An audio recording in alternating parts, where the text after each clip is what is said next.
China is undergoing the most comprehensive military restructuring in its history. What's the goal?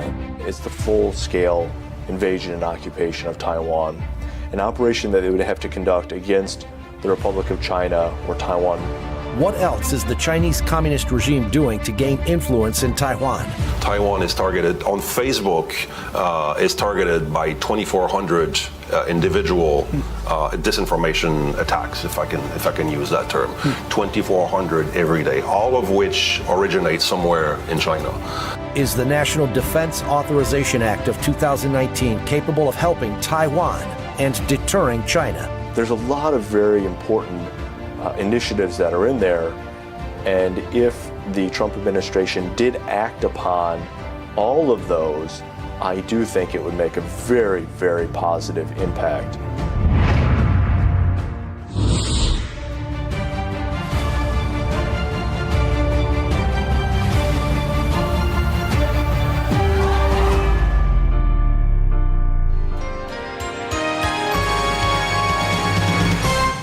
Welcome to Zooming In. I'm Simone Gao.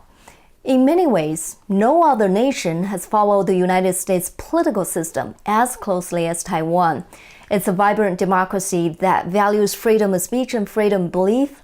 It's a stark contrast to mainland China's authoritarian one-party rule. Increasingly, the Chinese Communist Party is ramping up its military and trying to subvert Taiwan's democratic system. Meanwhile, the United States is overhauling its China policy and increasing relations with Taiwan. In this episode, we'll take a look at the changing relationship between China, Taiwan, and the United States. We'll also discuss how China is trying to subvert Taiwan's democratic system and what should be done about it.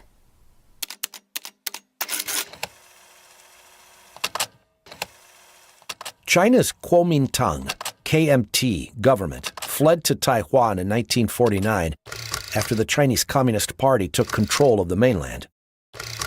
The UN and Western countries recognized the KMT as China's legitimate government until the 1970s. In 1972, President Nixon visited China, which eventually led to the U.S. severing diplomatic ties with Taiwan and normalizing relations with Beijing in 1979. Despite the change, the U.S. has always been one of Taiwan's biggest supporters. In 1979, the Taiwan Relations Act, drafted by the U.S. Congress, requires the United States to provide Taiwan with arms of a defensive character and to maintain the capacity of the United States to resist any resort of force or other forms of coercion that would jeopardize the security or the social or economic system of the people in Taiwan. On the other hand, the act does not guarantee the U.S. will intervene militarily if the PRC attacks or invades Taiwan. In 1982, President Reagan agreed to the 6 assurances, which ensured continued U.S. support to Taiwan.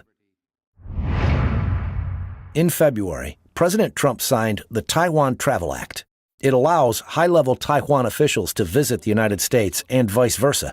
Taiwan President Tsai Ing-wen visited the U.S. twice in August, angering China's communist government. As U.S.-Taiwan ties strengthen, other countries are embracing Beijing. Since 2017, Panama, the Dominican Republic, and El Salvador have cut diplomatic ties with Taiwan. Only 17 countries currently recognize Taiwan diplomatically. President Trump signed the 2019 National Defense Authorization Act in August. The NDAA had several pro-Taiwan elements supporting joint military exercises and support. Will the 2019 NDAA help Taiwan maintain its international space and deter China's threat to its sovereignty? I had a discussion with Ian Easton, research fellow at the Project 2049 Institute. President Trump signed the 2019 National Defense Authorization Act in August, and there were a number of pro-Taiwan military elements in it. Do you think it's enough? I think it would be very positive. For the most part, is the sense of Congress. The only thing that Congress actually mandated the Department of Defense to do is to produce a report. Pretty much everything else in there is the sense of Congress. It's an expression of the aspirations, the hopes of the American people, an expression of support for Taiwan and for U.S. National interests in the Western Pacific. But it's very good. The language, if you look at it and you break down everything from supporting a potential hospital ship visit to Taiwan to reaffirming the Taiwan Relations Act and Reagan's 6 assurances to Taiwan as the bedrock for U.S.-Taiwan relations in the absence of official diplomatic ties. Everything from supporting regularized arms sales to Taiwan, increased arms sales to Taiwan, increased communications at the highest levels between our two militaries. There's a lot of very important initiatives that are in there, and if the Trump administration did act upon all of those, I do think it would make a very, very positive impact. I worry, however, that because of long-standing bureaucratic inertia, it may be slow. And so I'm not sure that all of the good things that are suggested by Congress will actually happen over the next year. Can you elaborate on just how important Taiwan is to the U.S. strategically? Well, for the United States, Taiwan is important strategically on 2 different levels. One is the level of, it's about principles and values. So Taiwan is a like-minded country for the United States. It's a democracy. It values freedom of speech, freedom of religion, freedom of assembly, all of the core elements of American principles, all the things that our founding fathers and all the generations that have come since then, all the intrinsic values that we have, the things that we hold to be sacred as a nation, and all the things that have made us very, very successful as a nation, the Taiwanese government, the Republic of China government, agrees with. Also, as a matter of geostrategic interest, this is less about values and more about our own cold, rational calculations of how do we maintain our power and our influence and our economic prosperity. If you look at Taiwan, its location, it's situated in the middle of the first island chain, which is critical geography. It sits at the nexus of the world's most heavily trafficked maritime lines of communication and airlines of communication. It occupies essential geostrategic terrain. This is a place that the United States simply cannot afford to lose on that basis as well.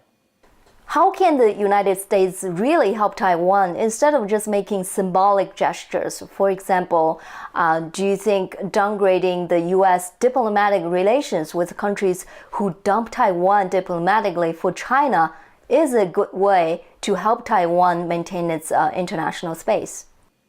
Well, I think any time the United States government, and especially the U.S. State Department, which until recently has been very, very accommodating to the regime in Beijing, any time that they protest, any time that they demarche the Chinese or they demarche countries or corporations or organizations that are cooperating with Beijing, I think that's a good thing. However, having said that, I think that it is not fair for the U.S. government to take its own anger out, if that's what it is, or its own disappointment out on those particular countries, because we're talking about countries in Central America and South America who are under tremendous stress economically, politically, and diplomatically. And it makes little sense for the United States, the strongest country in the world, to use those countries and in effect to bully those countries when the true target of the problem, the root of the problem, is the People's Republic of China. It's Beijing. It's Beijing that is acting irresponsibly. It's Beijing that is changing the status quo in the Taiwan Strait and around the world. It's Beijing that is isolating and alienating Taiwan and silencing Taiwan on the world stage. And so it would make more sense, at least in my own opinion, for the U.S. government and the State Department in particular to express its dissatisfaction and its disappointment with the regime in Beijing directly, and not to go after smaller countries in Central America or South America, or in the future it could be Africa or in the South Pacific. Coming up, China's strategies to influence Taiwan.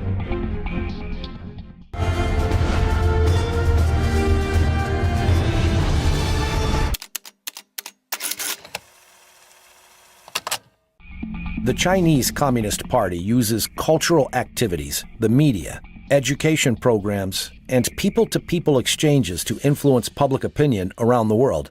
In Taiwan, the CCP is trying to infiltrate Taiwanese politics and society. At a Brookings Institution event on September 11th, Taiwan-based security analyst J. Michael Cole discussed how the CCP uses social media to gain influence and undermine Taiwan's democratic government. Well, one of the big things that we've seen in recent years is disinformation, which is a more academic term for fake news. That's a term that's caught on in recent years. We're seeing a marked increase in computational propaganda, disinformation operations using social media. As we know, Taiwan has the highest penetration of Facebook users on the face of the planet. So Facebook has been a very important playground for disinformation in Taiwan, a lot of which is generated domestically, but also there's increased component coming from China, which sometimes or oftentimes is also reinforced by like-minded individuals and groups in Taiwan as well. So we cannot claim that all the disinformation being aimed at Taiwan is coming out of China. That being said, there are a number of studies that are being conducted in Taiwan by tech-savvy young Taiwanese, and what they are trying to do now is not only to identify the type of disinformation, where it is being shared and the subjects that they are working on, but also doing the investigation to trace it back to its origin. One of the preliminary reports demonstrates that on a daily basis, Taiwan is targeted, on Facebook, is targeted by 2,400 individual disinformation attacks, if I can use that term, 2,400 every day, all of which originate somewhere in China. And the reason why, with a certain amount of certainty, we can argue that it comes out of China is that during Golden Week, the number of attacks tends to drop dramatically. That's a bit of a telltale sign. And most of these attacks are aimed at discrediting democracy in Taiwan, its institutions, certainly trying to undermine the image and reputation of President Tsai Ing-wen and her administration, as well as the DPP, but also encouraging myths of inevitability, resisting the forces of history is futile, therefore the Taiwanese should blah, blah, blah, and augmenting any signaling and messaging coming from Beijing, anything that President Xi or leader Xi Jinping says as well, pertaining to Taiwan. They're getting better at it. Earlier, Taiwanese consumers of disinformation could tell that it probably was disinformation because the Chinese terms that were being used were quite different sometimes, even though the two sides use the same language, but they use different terminology and whatnot. So now what they are doing is they seem to be hiring people in Taiwan, content farms and disinformation units in China, hiring young Taiwanese to generate false news content aimed at a Taiwanese audience. So now it sounds legitimate, it sounds Taiwanese because it is produced by Taiwanese. In addition to disinformation, the CCP is also trying to infiltrate local grassroots organizations in order to bypass Taiwan's governmental organizations. What they are doing is recruiting agricultural associations, recruiting young individuals, students, fishermen organizations, cultural organizations, temples, Buddhist temples, and they are establishing, two associations that they've established recently is the Cross-Strait Guangdong Exchange Association and the Tainan Cross-Strait Exchange Promotion Association. So it's very ironic that they would set up one of these organizations in the heartland of DPP support in Tainan.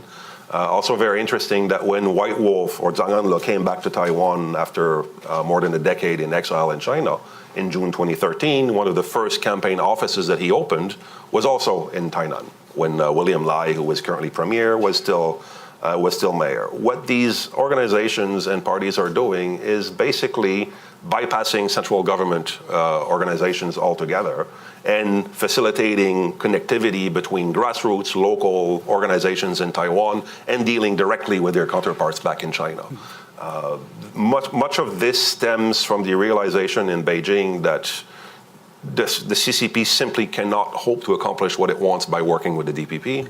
But more and more you will hear voices in the CCP who also claim that the KMT is no longer the counterpart that they were banking on for unification with Taiwan. Coming up, how the U.S. and Taiwan are countering China's military threat.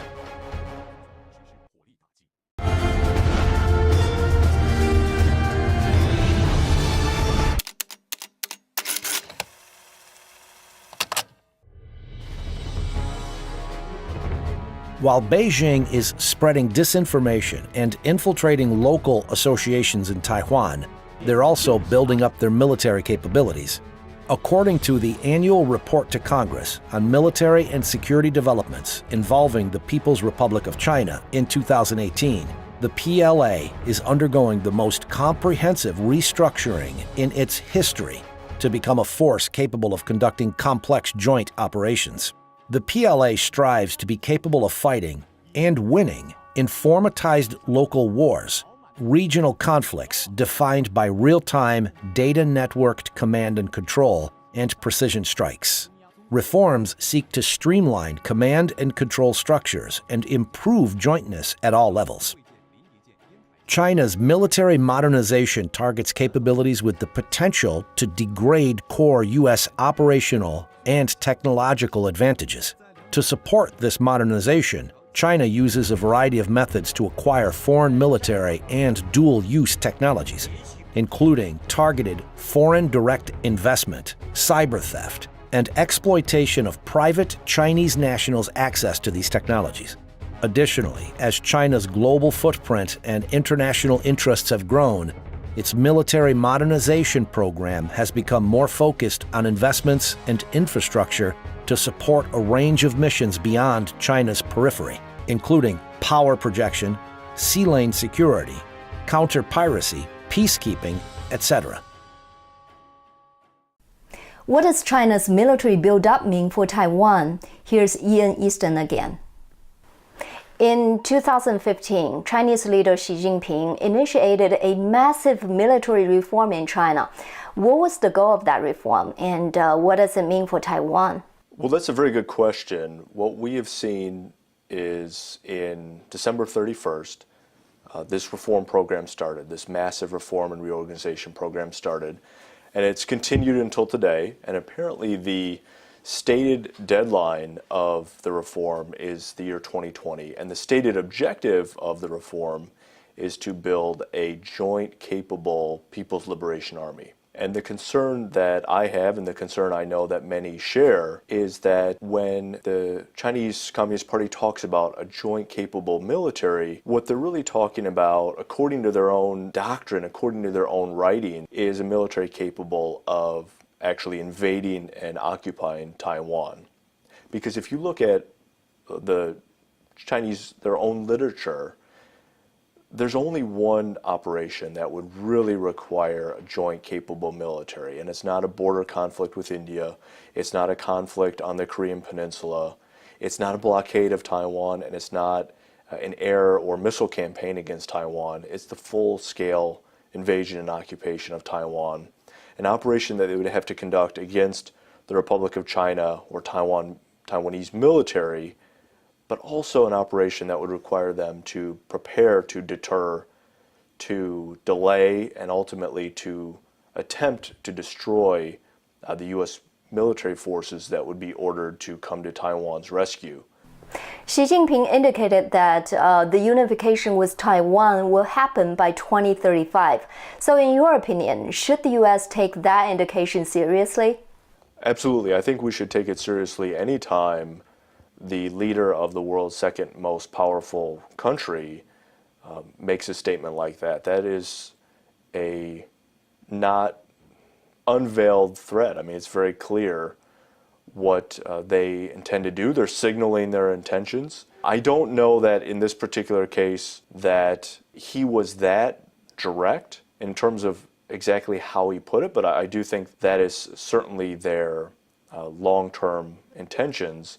And I'm also not sure that they have a timeline that extends out to 2035 in terms of this mission. I think they want the PLA to be ready even before 2035. In fact, well before 2035.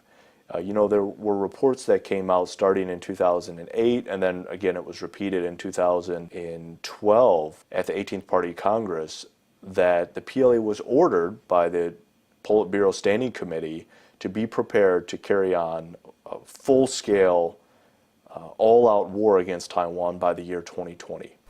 Do you think the Trump administration is aware of China's plan towards Taiwan? It's not clear that the highest levels of the U.S. government are aware of this. I'm sure that our military planners are familiar with this strategic problem that we face and that our intelligence community is aware. But if you look at our policy behavior at the highest levels, it's certainly not clear that our policymakers are thinking a lot about this strategic challenge. And I think that's probably natural because obviously policymakers have to spend the lion's share of their time and their attention looking at day-to-day crises that are in front of them right now. What is in the news today? What is the problems that we confront today? And this is more of a long-term challenge. And so I think there's always a tendency to say, well, if I don't have to worry about that today, I'm not going to worry about it right now. Just like America pays a great deal of attention to China, it should also pay a lot more attention to Taiwan. Taiwan is a testing ground for the Chinese people to implement democracy. The success of Taiwan's democratic system has great impact on the mainland Chinese people in terms of whether they think this system is viable for them or not. This judgment eventually will decide whether China will stay as a rival or could be a potential ally of America. Thanks for watching Zooming In. I'm Simone Gao. See you next week.